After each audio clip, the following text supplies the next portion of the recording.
थाहा छ प्रेम मैले अहिले के सोचिरहेछु के सोचिरहेछौ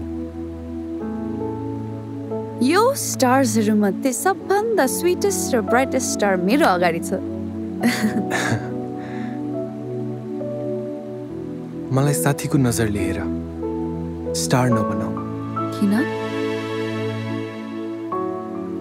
साथीहरु सधैँ आफ्नो नजिक हुन्छन् तर स्टार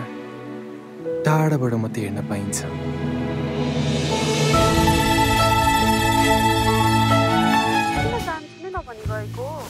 जान्छु भनेको भए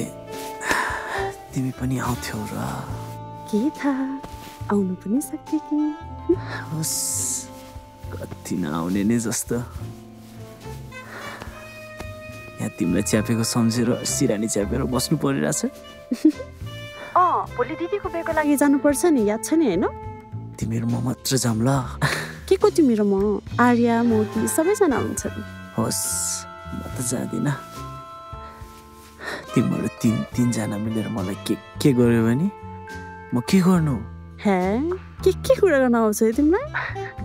अब आफ्नै मान्छेसँग त गर्ने हो नि कुरा ल भोलि खन्छ पनि जान्छन् हामीसँग गने